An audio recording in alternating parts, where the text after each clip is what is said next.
ശ്രീ അഷ്റഫ്, ഇപ്പോൾ 12ാം ദിവസത്തിലെ ദൗത്യം ഇപ്പോൾ ഒരു പ്രത്യേക സംഘം കൂടി എത്തിയിരിക്കുന്നു. ഡൈവിംഗ് നടത്തി തിരച്ചിലായി അവരിപ്പോൾ ആ മൺതിട്ടയിൽ എത്തിയതിൻ്റെ ദൃശ്യങ്ങളാണ് ഇപ്പോൾ റിപ്പോർട്ടർ നൽകിക്കൊണ്ടിരിക്കുന്നത്.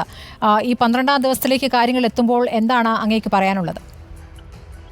ഞാനും ഇപ്പോൾ സ്പോട്ടിലുണ്ട്. നമ്മളും ദൂരെ നിന്ന് ആ മൺതിട്ടയിൽ ഇവിടുത്തെ പ്രധാനപ്പെട്ട മുഴുവൻ ആളുകളും കേന്ദ്രീകരിച്ചുകൊണ്ട് അവിടെ നിൽക്കുകയാണ്. അതിനിടയിൽ അപ്രതീക്ഷിതമായി ഒരു 20 മിനിറ്റ് മുമ്പ് കാലാവസ്ഥ മാറി. ഇവിടുത്തെ കാലാവസ്ഥ എന്ന് പറയുന്ന ഒരു അരമണിക്കൂർ വിട്ടിട്ടാണ് നല്ല ചൂട് വരും, അതേപോലെ നല്ല മഴയും പെയ്യും. ഇപ്പോ അല്പം മഴ മാറി എന്നുള്ള ഒരു ആശ്വാസം കാണുന്നുണ്ട്. എന്തായാലും ഇപ്പൊ അവര് മുങ്ങൽ വിദഗ്ധൻ മൽപ്പെ ഉടുപ്പി ഞാൻ അറിയുന്ന ഒരാളാണ് ഈശ്വർ.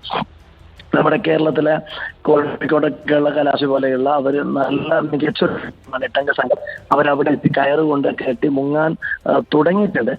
അതിന്റെ റിസൾട്ടിന് വേണ്ടി നമ്മളിങ്ങനെ കാത്തു നിൽക്കുകയാണ്. ഒരു അല്പസമയത്തിനകം അവർ നല്ല ആത്മവിശ്വാസത്തോടു കൂടി ഞങ്ങളോട് പറഞ്ഞത് ഞങ്ങൾ എന്തായാലും ഇതിനേക്കാളും ഒരു 1000-ഓളം ഇത്തരത്തിലുള്ള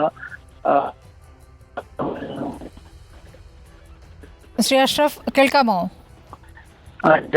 ഈ 30 അടി താഴ്ചയിലാണ് ലോറി ഭാഗം എന്നുള്ളതാണല്ലോ ഇപ്പോൾ നമുക്ക് ലഭിക്കുന്ന സൂചന. അവിടെ മണ്ണും ചെളിയും അടക്കം നിറഞ്ഞു നിൽക്കുന്ന ഒരു സാഹചര്യം കൂടിയുണ്ട്. ഈ ശക്തമായ ഒഴുക്കിനിടയിൽ എങ്ങനെയാണ് ഇവർക്ക് വെള്ളത്തിൽ ഇറങ്ങാനാവുക?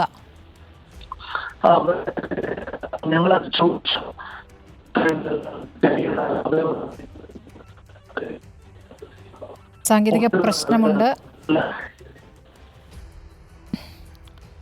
പ്രശ്നമുണ്ട് ശ്രീ എ കെ അഷ്റഫ്. വീണ്ടും താങ്കളിലേക്ക് എത്താം പിന്നീട്.